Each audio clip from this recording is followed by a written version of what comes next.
This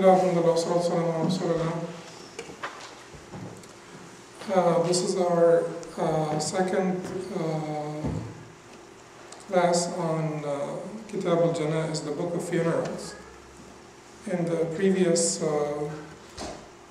class, we did go over the very beginning of this book, and we did talk about the meaning of Janaiz, or what Janaza means, and we addressed some of these rulings that precede the Janaza, that precede the death.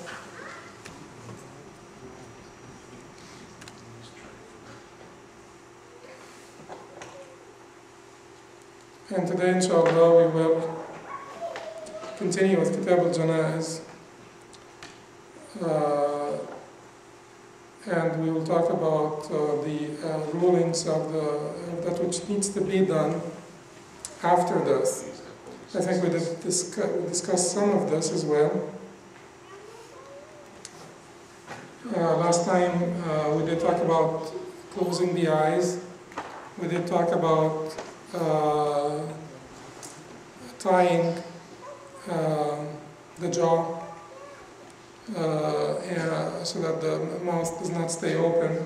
We did talk about having a heavy object, not necessarily a mirror, but generally a heavy object on the abdomen, which will prevent distension, which could be disfiguring, and it will make it easier as well for ghusl or washing.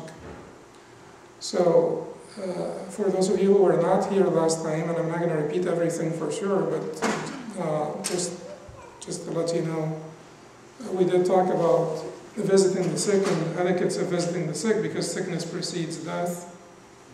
And we did talk about the rulings of the things that will need to be done by the people who are witnessing the process of dying before the actual death takes place. And we talked about the things that will need to be done immediately for the dead. And we said that we take these from the hadith of Abi Salama. When Abu Salama radiallahu anhu, may Allah be pleased with him, died, the Prophet sallallahu alayhi wa sallam forbade his household from displeasing Allah by any statements or actions. He made a beautiful dua for Abu Salama, and he covered his eyes, or sort of pulled down his eyelids, his upper eyelids, so that his eyes do not stay open.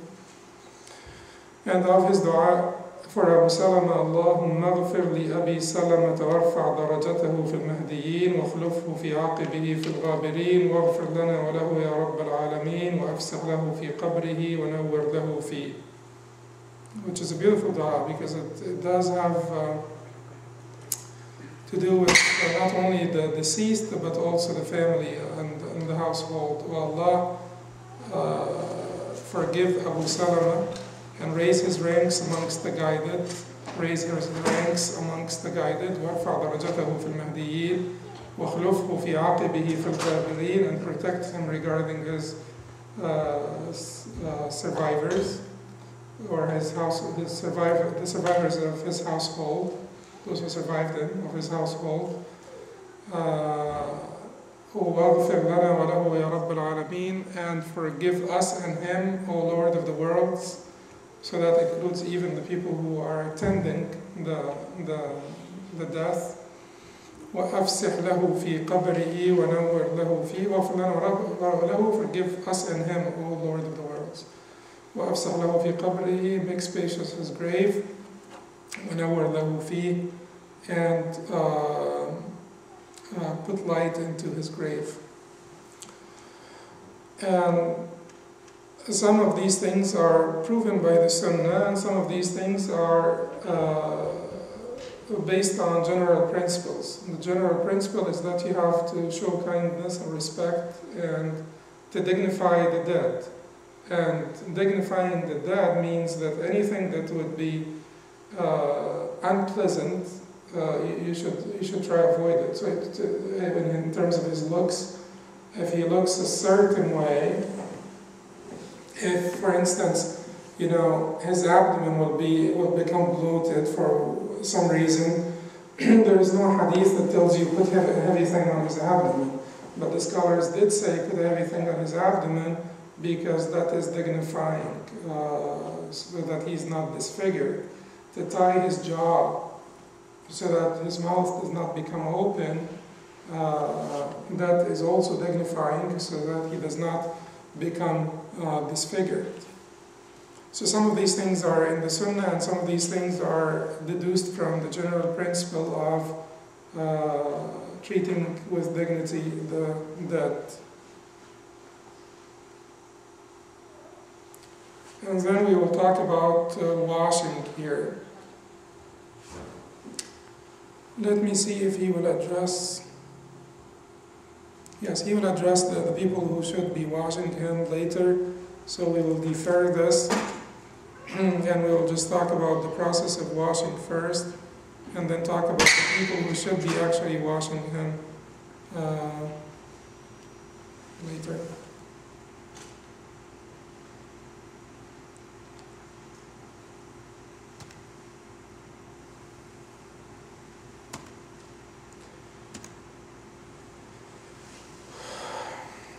But before I talk about washing,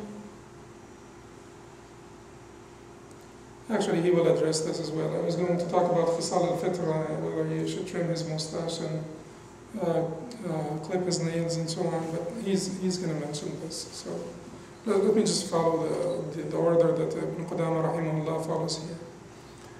And when they start to wash him, his nakedness should be covered, and his abdomen should be squeezed gently, and the washer should wrap his hand with a cloth and wash his private areas, and make wudu for him, and then wash his head and beard with water and the ground leaves of the lot tree, ma'in wa sidr, as the Prophet ﷺ commanded that his daughter Zainab, may Allah be pleased with her, be washed with ma' wa sidr. So that is water and the ground leaves of the lot tree. The ground leaves of the lot tree were purifying. You can use soap instead. Then he should wash his right side and then the left, and then wash his entirety. Pretty much like we do with our regular wash. Like the living does when they wash, it should be done to the dead as well. Then a second time, and then a third. Each time he presses with his hand on his stomach, and if something came out of him, he then washes it the fifth, or he washes the filth, or removes the filth. He removes whatever comes out of his abdomen, and stuffs it, meaning the rectum and anus, with a piece of cotton, and if that did not stay, then with clay. And he repeats his ablution, and if washing 3 times did not suffice in cleaning, he should increase it to 5 or 7. And then he dries him out with a cloth, and perfume should be applied to his skin folds and the spots of prostration. And if he applies perfume to his entire body, it would be good. And he should scent his shrouds with incense. And if his mustache or nails were long, he trims them and should not comb his hair. And the woman should have her hair braided into 3 braids and kept behind her. And then he will talk about shrouding. So let's first finish washing, and then we can talk about shrouding. So he says that when he starts to wash him, the first thing that he will do is to cover his nakedness. And it may make sense that I tell you about who should wash him first. I know that Imam Ibn Qudama will address this. He addresses it here. The second paragraph.